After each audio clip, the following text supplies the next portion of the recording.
Ce message vous est présenté par l'Assemblée chrétienne Le Tabernacle. www.letabernacle.net. Je sais pas si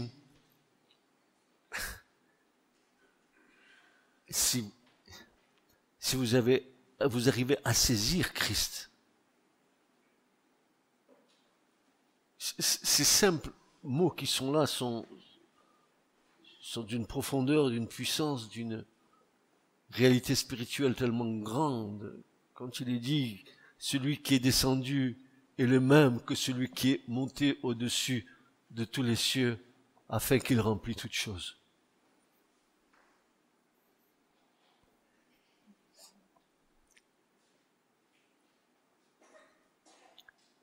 Il est l'Aleph et le Tav, il est le commencement et la fin. Il est le Verbe incarné. Il est celui qui a tout créé, les cieux, la terre. Il a créé les mondes. Il a créé les mondes. Pas le monde, les mondes. Et il soutient toutes ces choses par sa parole puissante. C'est celui qui est descendu, qui est venu au milieu des hommes, qui s'est manifesté.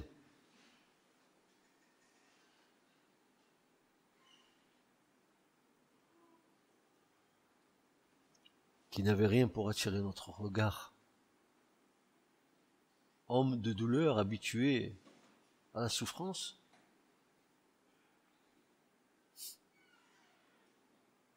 Il a été brisé par nos iniquités. Le châtiment qui devait tomber sur nous est tombé sur lui. C'est celui qui est descendu. Dieu des cieux est le même.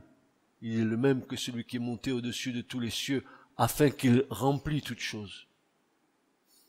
Il remplit toutes choses. L'univers entier est rempli de la présence de Christ.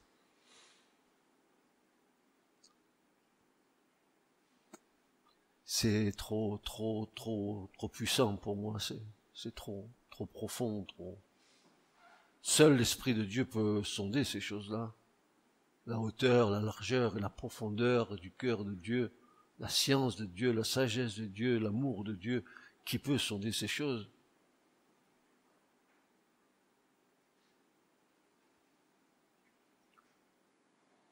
Alors donc celui qui est descendu est le même que celui qui est monté au-dessus de tous les cieux, afin qu'il remplisse toutes choses, et lui, bien sûr Christ, puisque c'est lui qui bâtit l'Église. C'est lui qui a vu jaillir de son côté percé l'Église, la nouvelle Ève. C'est vous, la nouvelle Ève, c'est nous, la nouvelle Ève. C'est l'Église du Seigneur. Quand elle a jailli du côté percé de Christ, Christ a dit comme Adam, voici la chair de ma chair et les os de mes os. C'est l'Église. Il a purifié avec l'eau et avec le sang. Et elle a jailli de son côté percé. Quand Jésus voit l'Église, il se voit lui-même à travers l'Église. Mais il est descendu, il est allé dire l'Écriture, c'est des choses qui sont trop hautes pour nous, mais que nous essaierons de comprendre plus tard, peut-être. Il dit, il est descendu, il est allé dans les régions inférieures de la terre, il a emmené captive la captivité, il est remonté, il a fait des dons aux hommes. Alors là, on pourrait y passer du temps pour comprendre ça.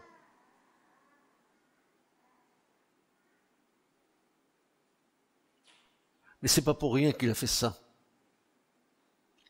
Et il est dit au verset 11 du chapitre 4 d'Éphésiens, il dit, et lui a donné les uns comme apôtres, les autres comme prophètes, les autres comme évangélistes, les autres comme pasteurs et docteurs, en vue du perfectionnement des saints. Les ministères dans l'Église ne sont pas... attendez, je vais rectifier. Les ministères dans le corps, qui est l'Église, sont utiles au corps. Normalement, les ministères sont faits pour le corps, pas pour l'Église locale. L'Église locale, elle a son schéma, mais Jésus a en vue le corps. L'Église, c'est simplement une cellule du corps. L'Église locale, une cellule du corps. Et c'est l'ensemble des cellules qui forment le corps. Donc, il y a des milliards de cellules, des milliards d'églises locales. Mais c'est le corps qui est en vue. C'est l'unité du corps au travers de toutes ces cellules qui sont les églises locales. Et pour cela, Jésus a pourvu aux besoins de son Église. Il a suscité, il a donné les uns, il y aura comme apôtres, apostolos, il les a envoyés. C'est ce que veut dire le mot apôtre, envoyé. Et puis les autres comme prophètes, les autres comme évangélistes, les autres comme pasteurs et docteurs. Mais pourquoi il a fait ça? Pourquoi il a envoyé ces ministères? Parce que Jésus, il a une vision de l'Église qui n'est pas limitée par la terre. La vision de l'Église, elle est céleste, elle est pour l'éternité. Et si elle doit se bâtir en bas pour être ce qu'elle sera en haut, alors c'est en bas que ça va se passer d'abord. Il est dit ici, pourquoi? Mais en vue du perfectionnement des saints. Donc, les ministères, c'est clair, ils ont été donnés à l'Église en vue de votre perfectionnement, de mon perfectionnement. Et les ministères devraient être utiles au corps qu'est l'Église pour que vous grandissiez, pour que nous grandissions dans une maturité spirituelle.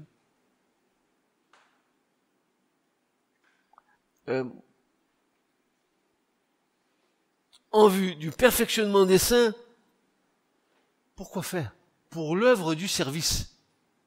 Pour que nous arrivions nous-mêmes à servir.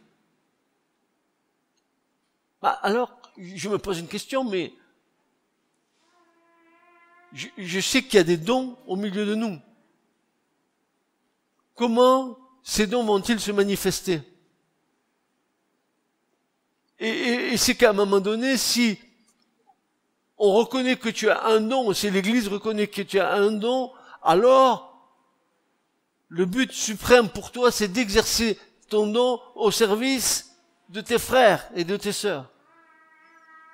Tu ne peux pas vivre ta foi uniquement pour toi-même. La foi, elle se partage. Et ton don, il est pour tes frères et tes sœurs, pour les édifier, pour les encourager. Par exemple, je prends quelque chose ici, un exemple. Il y a devant moi une sœur qui s'appelle Camille. Je l'ai vue jouer du synthé. À un moment donné, notre frère David n'était pas là, il était parti, je sais pas trop où, dans une réunion qu'il avait, c'était urgent, il devait y aller. Et Camille est venue, s'est mis au synthé à la place de David. Que croyez-vous qu'on ait entendu? Je sais pas si vous vous souvenez de tout ça, mais moi je m'en souviens très bien. J'ai vu un don qui était là. Mais David est revenu. Il a repris sa place. Mais le don de Camille, qu'est-ce qu'elle en a fait?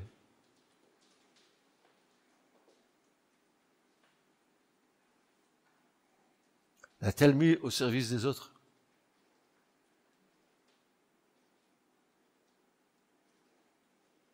Pourquoi? Ça serait bien qu'il y ait deux synthés ici. Comme on dit, plus on est de fous, plus on rigole. Mais non, ça donnerait une dimension encore peut-être plus grande à notre louange.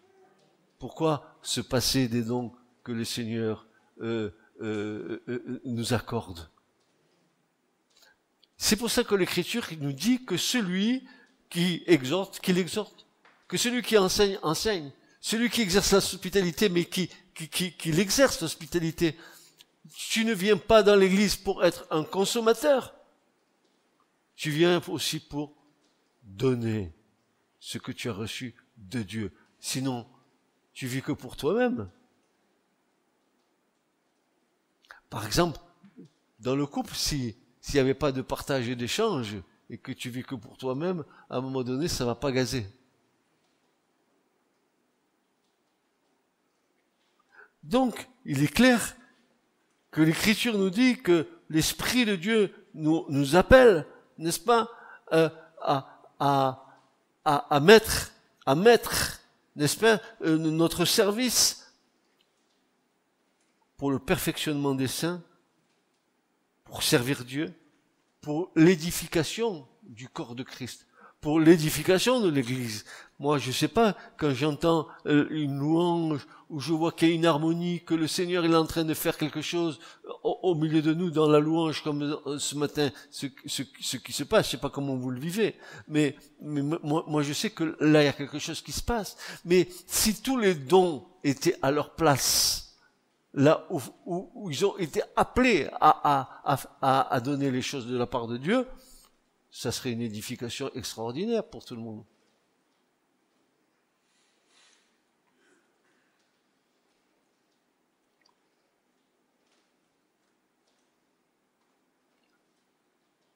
Pour l'édification du corps de Christ, jusqu'à ce que nous parvenions tous à l'unité de la foi et de la connaissance du Fils de Dieu, à l'état d'homme et de femme fait à la mesure de la stature de la plénitude de Christ.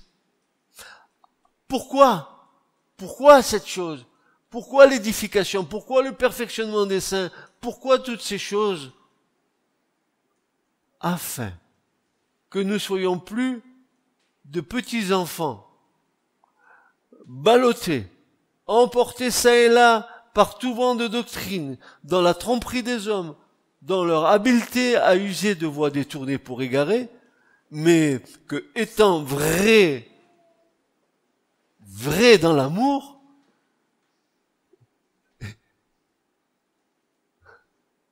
vrai dans la vérité, vrai dans l'amour, nous croissions en toutes choses jusqu'à ce que lui qui est le chef, le Christ, duquel tout le corps, bien ajusté et lié ensemble par chaque jointure du fournissement, produit selon l'opération de chaque partie dans sa mesure, l'accroissement du corps pour l'édification de lui-même en amour. Alors que nous dit ce texte? Il nous dit, mais en fait c'est le cri de l'Esprit qui dit, mais mets ton don au service des saints. Mets ton don pour le perfectionnement des saints. Mets ton don pour l'accroissement des saints.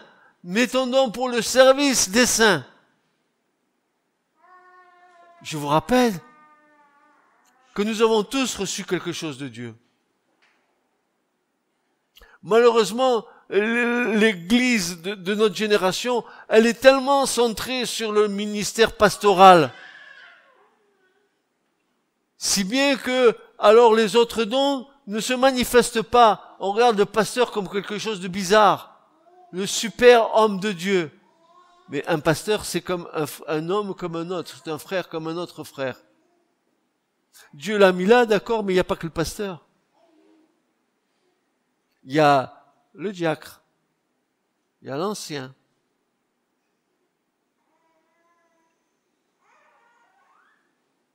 Et il y a ceux qui n'ont pas de titre, mais qui sont utiles pour le corps. Mais qu'importe le titre. Est-ce que Jésus s'est réclamé lui-même? Il faisait taire ses disciples en disant, mais ne dites pas que je suis ça. Jusqu'au bout, jusqu'à la fin, il a dit, maintenant on va le dire.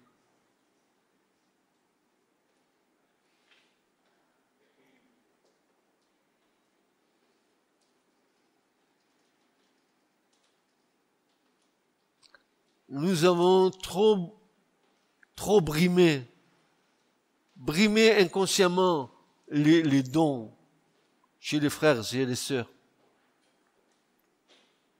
on a monopolisé le perfectionnement des saints uniquement par un ministère. Mais c'est faux. D'ailleurs, il y a plusieurs ministères.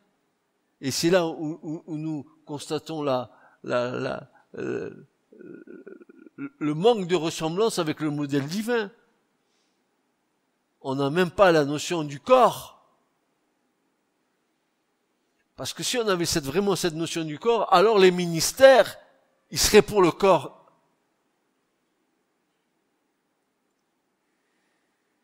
On se prive, l'Église, Seigneur, dans cette génération, se prive des dons de tous ses membres. Parce que l'Église est sectaire. Elle est dans un sectarisme poussé, l'Église. En dehors de nous, il n'y a pas de salut. C'est faux.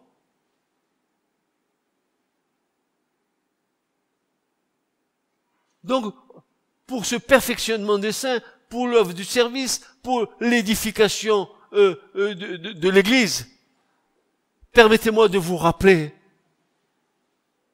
que d'être rempli du Saint-Esprit pour cette œuvre qui est magnifique, c'est abonder en toutes sortes de sagesse, d'intelligence et de connaissance. Voilà, l'Église a besoin de ça. Sagesse, intelligence et connaissance. Alors je pose la question, est-ce que dans cette génération et dans notre génération, dans l'Assemblée du Seigneur, est-ce que ces choses se trouvent?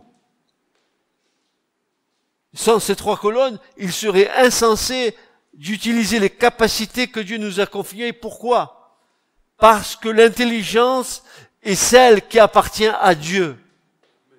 Et en hébreu, bina. Bina, même le mot hébreu, si vous le prenez dans son étymologie, dans son sens, vous trouverez bien dans le mot bina, vous trouverez bien le mot ben et ya. Ben qui veut dire fils et ya qui veut dire Dieu, fils de Dieu. L'intelligence nous vient de celui qui est l'intelligent par excellence, le Christ. C'est lui qui nous accorde cela. C'est lui qui nous communique son intelligence. D'ailleurs, souvenez-vous, mes frères et sœurs, j'ai même pas la peine que j'ouvre ma Bible pour vous rappeler que dimanche dernier, je vous disais ceci, que pour que nous ayons de l'intelligence, comme les disciples devaient avoir de l'intelligence, le soir de la résurrection, le Christ a bel et bien ouvert l'intelligence des disciples pour qu'ils comprennent ce qui était écrit de lui dans le livre de Moïse, dans les psaumes et dans les prophètes, etc. Il a ouvert l'intelligence aux disciples. Et nous avons besoin, l'Église a besoin de cette intelligence d'en haut. Être intelligent dans celui qui est le véritable, le Christ. Une intelligence qui nous permet de percevoir les mouvements de l'Esprit Saint dans le royaume de Dieu en faveur de l'Église.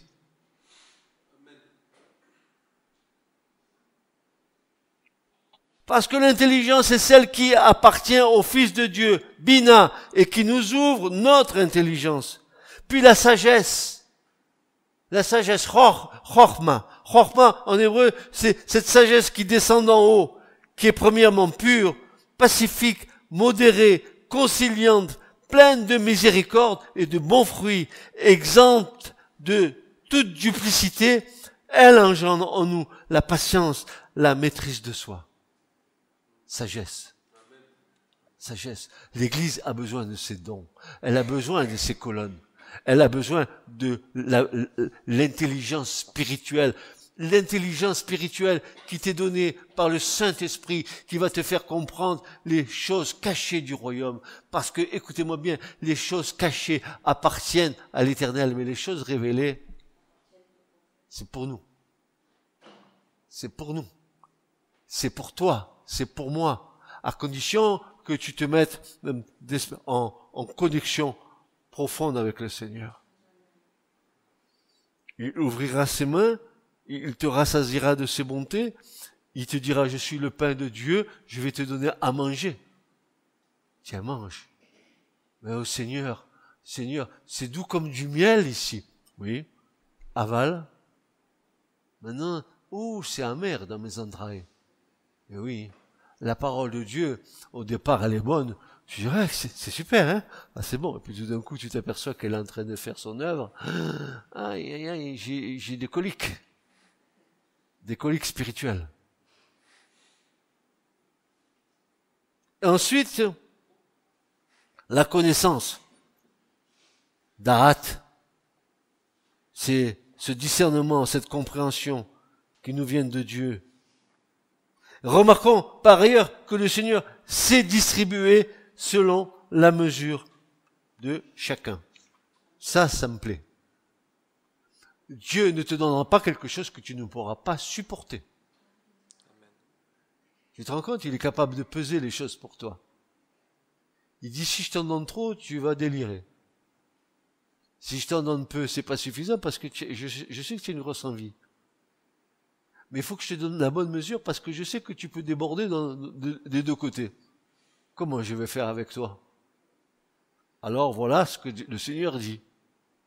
Matthieu 25, versets 15 à 29. Car c'est comme un homme qui s'en alla hors du pays, appela ses propres esclaves et leur remit ses biens. À l'un, il donna 5 talents, à un autre 2, à un autre 1. À chacun, selon sa propre capacité. Vous voyez? Il en a donné 3 à un, 2 à l'autre. Chacun selon sa capacité. Alors, écoute-moi bien. Le Seigneur te connaît des pieds à la tête. Et quand il va te orner du don qu'il doit te orner, il ne te donnera pas un don que tu ne pourrais pas supporter. Il te donnera la juste mesure de ce que tu vas pouvoir exprimer vis-à-vis des autres, vis-à-vis de l'église locale. Il va te donner ce que tu pourras, là où tu seras utile pour l'édification. Alors je vois bien 3, 2, 1. Et aussitôt, il s'en alla hors du pays. Or, à celui qui avait reçu les 5 talents, s'en alla et les fit valoir. Et à qui 5 autres talents. Mon frère, ma sœur, quand tu reçois un talent du Seigneur, ne commence pas à asseoir tes fesses sur la chaise en disant « Merci pour le talent que tu m'as donné, Seigneur. Amen. » Il faut que tu le fasses prospérer avec l'aide du Seigneur. Tu peux pas te contenter d'une petite chose. La petite chose, elle doit grandir. Tu as vu la foi, elle a grandi, ça est devenu un arbre.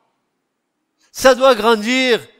Ça doit occuper toute ta vie. Le don que Dieu t'a donné doit occuper, remplir ta vie. Avec l'aide du Seigneur, il va te donner la force, la compréhension, l'intelligence, le discernement pour que le don qui t'a mis, le talent qui t'a donné, prospère. Prospère. Parce que si je te lis le reste du passage, il y a un moment donné que le Seigneur va dire, oh là, je t'ai confié des talents. Ah, tiens, à toi, je t'en ai donné 2. Et je reviens les prendre maintenant. Donne-moi-les. Ah oui, mais Seigneur, tu vois, oui, tu m'as donné 2 talents, mais voilà, je les ai jamais exercés. Je sais que je les ai, mais je les ai pas exercés. Tu t'es privé de grandir parce que ton talent va te permettre d'être en relation avec ton frère, avec ta sœur, et de l'édifier, et toi-même, de prendre de l'assurance dans le talent que Dieu t'a confié. De prendre de l'assurance, l'autre va le voir, à partir du moment où, avec le concours du Seigneur, tu le développes. L'autre, il va comprendre, il va dire, tiens, mon frère, il a acquis de la maturité. Est-ce que tu peux regarder ton frère ou ta sœur et dire, je le vois grandir.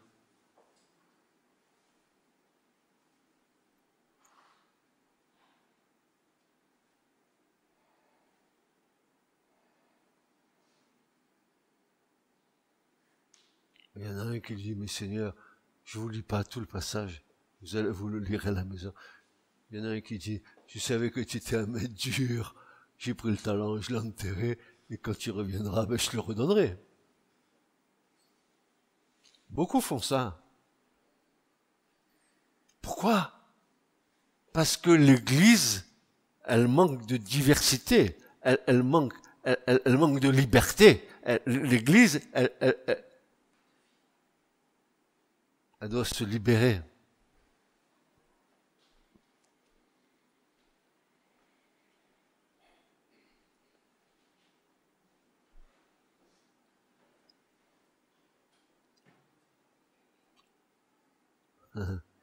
Celui qui avait reçu un talent vint aussi dit, Maître, je te connaissais que tu es un homme dur. Tu moissonnes là où tu n'as pas semé, recueillant où tu n'as pas répandu. Et craignant, je m'en suis allé, j'ai caché ton talent dans la terre. Voici, tu as ce qui est à toi. Et son maître répondant lui dit, méchant et paresseux, esclave, paresseux. Le lard spirituel, ça se fait dans l'église. Donnez, donnez, donnez, je reçois, je grossis. Oh, ma connaissance, elle est grande. Par contre, je dors. Je fais du lard spirituel. Oui, oui. Tu savais que je moissonne où je n'ai pas semé, et que je recueille où je n'ai pas répandu. Tu aurais dû donc placer mon argent chez les banquiers. Et quand je serai venu, j'aurai reçu ce qui est à moi avec l'intérêt. Avec intérêt. Intérêt. Ôtez-lui donc le talent et donnez-le à celui qui a les 10 talents. Car à chacun qui a, il sera donné, et il sera dans l'abondance. Mais à celui qui n'a pas, cela même qu'il a lui sera ôté.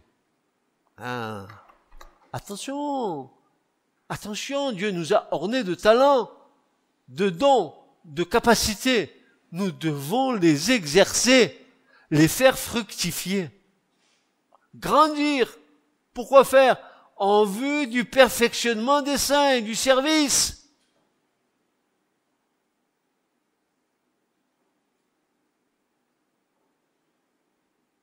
Les grâces qui nous ont été accordées et qui ont été réparties sur chacun d'entre nous l'ont été avec équité et sagesse de la part de Dieu. Il ne mettra jamais un fardeau que nous ne pourrions pas supporter ou gérer. Chacun selon sa propre capacité, dit l'Écriture. Tu peux seulement exercer ce que le Seigneur t'a fait don. Vouloir exercer ce à quoi tu n'as pas été appelé et être équipé selon la capacité que tu n'aurais pas reçue, t'amènera à un échec cuisant, perte de temps. Le bilan ne tardera pas à apparaître. Mon frère, ma sœur, n'exerce pas de faire quelque chose que Dieu ne t'a pas donné. Tu perds ton temps et tu iras vers un échec.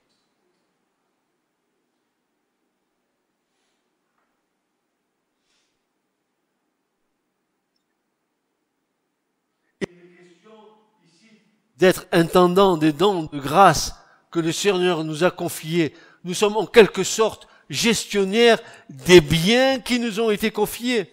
Faire grandir le royaume de Dieu au travers des talents que Dieu nous a confiés, tel en est le but.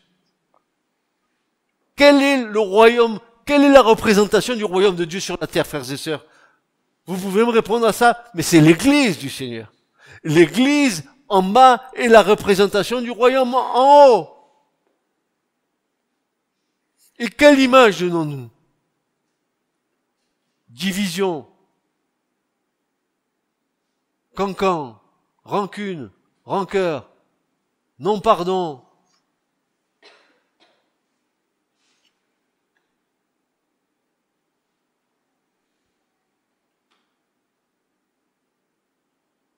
Et voici ce que déclare l'apôtre Pierre, 1 Pierre 4,10. Il dit ceci, que chacun mette au service des autres le don qu'il a reçu. Je répète, que celui qui a des oreilles entende. Que chacun mette au service des autres le don qu'il a reçu comme de bons dispensateurs de la grâce de Dieu, laquelle est variée. Que chacun mette au service le don qu'il a reçu. Mais mon frère, ma sœur, comment je peux être édifié par toi? Comment tu peux être édifié par moi? Comment je peux dans ce que Dieu m'a donné, je peux être utile au perfectionnement de mon frère, de ma sœur, de l'église locale.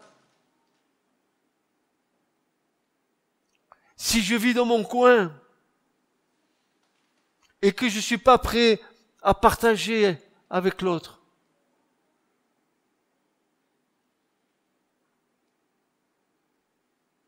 si quelqu'un exerce un ministère, qu'il le fasse, comme par la vertu que Dieu donne, afin qu'en toute chose, Dieu soit glorifié par Jésus-Christ, à qui appartiennent la gloire et la puissance au siècle des siècles. Voyez-vous, moi j'aime bien Pierre parce qu'il ramène à tout cela au Christ, n'est-ce pas?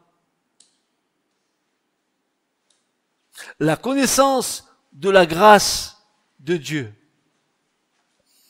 les vérités de sa parole, les dons, les moyens, les talents, les influences viennent de lui et doivent être employés pour sa gloire et le salut de l'humanité.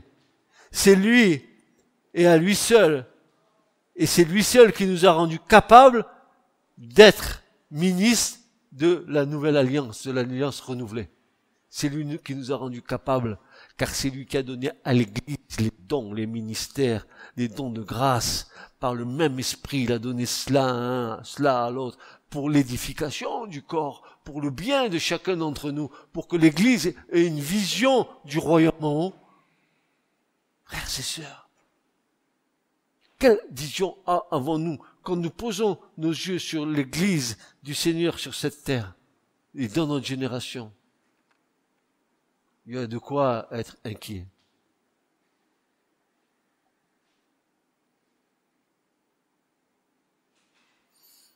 Paul dit ceci dans 2 Corinthiens 3, verset 6. Il dit ceci: c'est lui le Christ qui nous a rendus capables d'être les serviteurs d'une alliance renouvelée, qui ne dépend pas de la loi avec ses commandements écrits, mais de l'Esprit. Mais de l'Esprit. Je vous rappelle ce qui vient d'être dit là, c'est lui le Christ qui nous a rendus capables, qui nous a mis en capacité d'être serviteurs d'une alliance renouvelée, qui ne dépend pas de la loi, avec ses commandements écrits, mais qui dépend de l'Esprit de Dieu. Car la loi, avec ses commandements écrits, inflige la mort, l'Esprit, lui, communique la vie. Amen. Alléluia, alléluia, alléluia. Soyez toujours remplis du Saint-Esprit. Soyez remplis de l'Esprit de Dieu pour être en édification, en bénédiction pour ceux qui vous entourent dans l'Église, dehors, dans le monde du travail, là où vous êtes, que l'Esprit de Dieu témoigne que vous êtes un enfant de Dieu.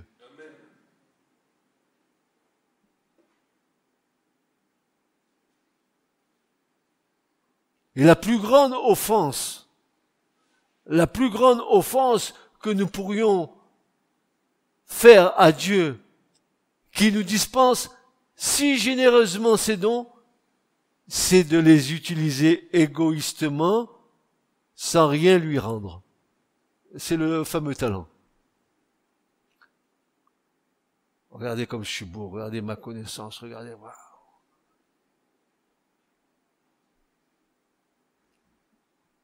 Je suis monté sur le mont Sinaï, et quand j'étais là, la montagne, c'est moi qui ai fait trembler la montagne, c'est pas Dieu.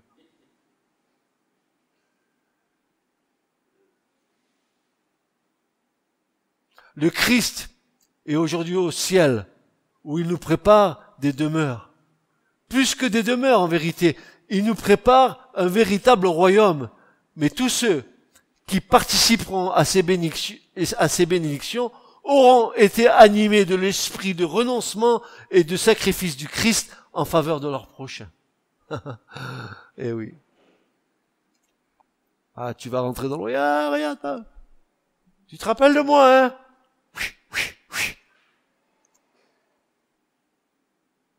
Hein? C'est comme mon cher frère là, que le Seigneur lui a donné la vision qu'il était vraiment un coq. Et que le Seigneur, il lui quittait toutes les plumes à ce beau coq. Le coq gaulois qui paradait. Il se trouvait beau en tant que ministère. Et à un moment donné, il s'est regardé à la glace et le coq, il avait plus une plume dessus. Vous avez vu? Une poule sans plume? C'est pas beau, hein? Un coq qui reste rien que la crête rouge, sans plume. N'est-ce pas? Il est dit ici que la cause du Christ n'a jamais eu aussi grand besoin d'efforts sérieux et désintéressés qu'à l'heure actuelle, alors que nous approchons de la fin des temps de la grâce et que nous devons porter au monde le dernier message de la grande miséricorde de Dieu, que tout ce que les hommes reçoivent de la magnificence divine n'en reste pas moins la propriété de Dieu. Il a mis entre nos mains tous les trésors, toutes les richesses de la terre, pour nous mettre à l'épreuve et sonder les profondeurs de notre amour et notre gratitude pour lui. Qu'il s'agisse donc des richesses matérielles ou spirituelles, tous doivent être déposés aux pieds du Seigneur en offrande volontaire. Tout est à toi, Seigneur. Tous mes biens matériels, tous mes biens spirituels, je les dépose à tes pieds. C'est bien ce que disait Paul, hein, je considère tout ça comme de la boue à cause de l'excellence de la révélation de Christ. Quoi. Quand on arrive là à être dépouillé, comme l'apôtre Paul a été dépouillé, à dire que rien ne lui appartient, qu'il est dans le contentement de la vie qui vit, qu'il soit dans l'abondance ou qu'il soit dans la disette, que peu lui importer. Ce qui était important pour lui, c'était d'être dirigé par son Seigneur. Parce qu'il savait que Dieu, dans sa grâce, pourvoirait à tous ses besoins.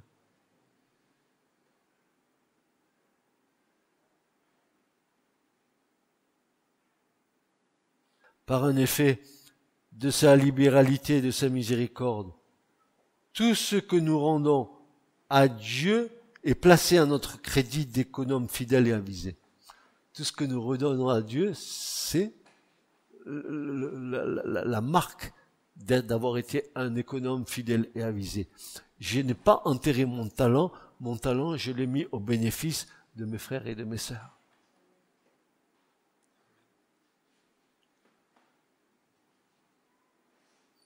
Dieu nous invite à consacrer à son service chaque talent, chaque don que nous avons reçu de sa main. Il désire que nous répétions avec le roi David, « Tout vient de toi, et nous recevons de ta main ce que nous t'offrons. »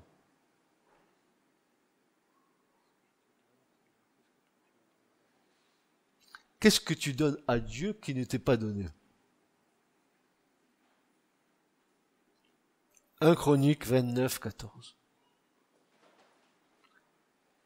Tout vient de toi, et nous recevons de ta main ce que nous t'offrons. N'est-ce pas une grande grâce de Dieu que d'expérimenter les talents qui nous ont été distribués et les mettre au service du roi des rois? Si certains ont réalisé ce privilège d'avoir été ornés de capacités, de talents pour les mettre au service du royaume, et cela est un grand honneur qui nous a été attribué par pure grâce, d'autres en revanche, ont préféré ne pas s'investir et mettre sous le boisseau leurs capacités, par manque d'engagement envers Dieu. Et dans cette attitude qui fait que l'on est prêt à recevoir sans jamais rien donner en retour. Je crains que pour certains, les combats ne soient pas terminés de sitôt.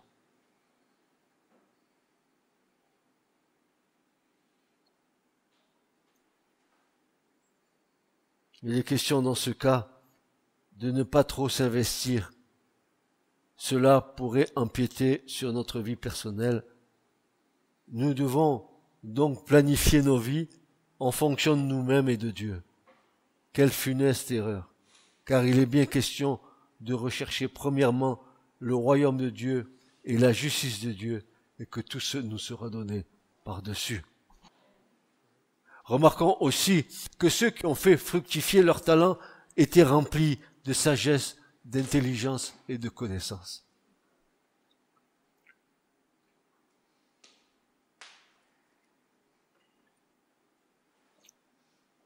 À un moment dans l'Écriture, il est dit, mais d'où vient cette sagesse? D'où vient cette intelligence? D'où vient cette connaissance? Elle vient d'en haut. Elle vient du royaume des cieux, n'est-ce pas? Dans le texte grec, écoutez bien, le mot capacité vient du mot dynamis et en tire sa racine en tant que synonyme. Cela va nous amener à considérer un autre aspect des choses dans la perception de la capacité qui nous est transmise. Le mot dynamisme veut dire force, puissance, talent, capacité. Dans le mot dynamisme, on dirait qu'il y a le mot dynamite dedans, non? Dynamisme, dynamite, je sais pas si c'était... Enfin, c'est puissance quand même. C'est de la... Enfin, un talent qui est dirigé par l'esprit, c'est une dynamite. C'est une puissance. Pouvoir inhérent, puissance morale, excellence de l'âme, la capacité. Pouvoir et influence qui proviennent des richesses du royaume. Nous pouvons considérer donc, sans nous tromper, que cette capacité est appuyée par la puissance divine. Et là intervient la puissance du Saint-Esprit. Il en a été ainsi à la Pentecôte et dans la suite des temps. Vous vous rappelez les langues de feu qui sont descendues. Et leur capacité, ça a été quoi? Les gens ont prêché, les autres, ça y est, c'était parti. Le feu se répandait. Que le feu soit répandu.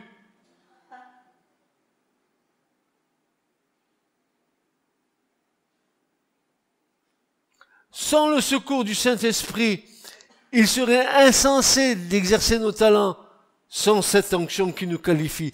Seul le revêtement de puissance nous fera entrer dans une dynamique qui nous entraînera à exercer nos dons, nos talents, selon les capacités accordées par Dieu pour bâtir l'Assemblée du Seigneur. Nous nous apercevons qu'en rentrant dans cette dynamique de l'Esprit, il y a abondance de talents, cela fructifie. Cela, nous devons reconnaître, dit l'Écriture, l'arbre aux fruits qu'il porte, toutes sortes de bons fruits. Toutes sortes de bons fruits.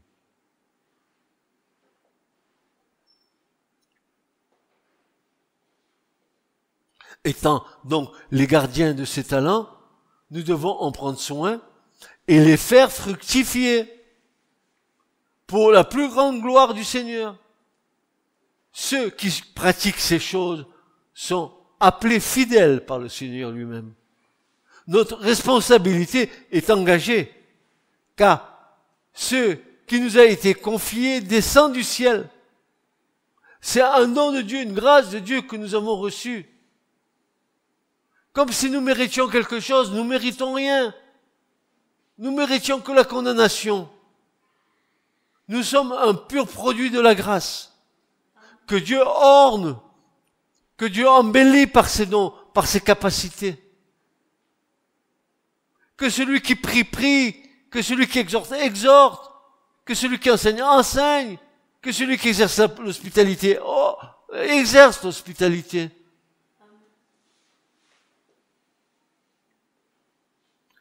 Quelle joie devrions-nous avoir que d'exercer les dons et les talents du royaume de Dieu? Nous sommes donc des intendants de Dieu en la matière. Oui. Le Seigneur dit qui est donc l'économe fidèle et prudent que le maître établira sur les domestiques de sa maison pour leur donner au temps convenable leur ration de blé. Ah, vous avez compris, il n'est pas question ici de blé, du blé que tu es en train de je sais pas si vous comprenez ce qu'il y a écrit ici, et quel est l'homme, la femme qui est fidèle, qui est avisé, qui s'occupe comment dire, pas de diriger, qui est dans l'administration du royaume de Dieu, qui est un des maillons de l'administration du royaume de Dieu, et que le maître établira sur les domestiques de sa maison, que le maître va établir cet homme sur les domestiques. Pour quoi faire? Pour leur donner au temps convenable quoi? Mange la parole. Mange-la, parce que l'économe fidèle et avisé va te la donner, la parole. Mais mange-la. C'est pour toi. C'est pour toi. Un économe, c'est celui qui sait, c'est un bon gestionnaire. Il sait faire la gestion des stocks. C'est donné. Une parole à propos. Allez, hop, paf. Qui est telle comme une poire ciselée, une pomme ciselée. Tiens, cette parole va s'accomplir certainement. Bam, Jérémie. Qu'est-ce que tu vois? Ah ben, une fleur d'amandier. Ah oui, ma parole va s'accomplir. L'économe fidèle avisé qui va venir te donner ce qui t'est utile. Quand tu partages, ne vois pas que l'autre vient pour t'enquiquiner. Il vient peut-être pour te transmettre quelque chose. Tu n'es pas en état d'écouter. Tu n'es pas en état de recevoir. Tu ne veux pas recevoir ou tu ne veux pas écouter. Tu te prives de la bénédiction de Dieu.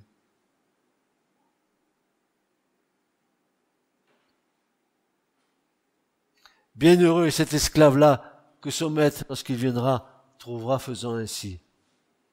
Bienheureux si nous sommes, vous et moi, en train d'édifier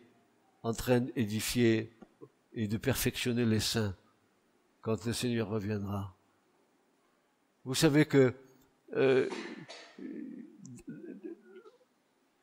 y a une grande joie dans le ciel de voir la parole de Dieu être apportée.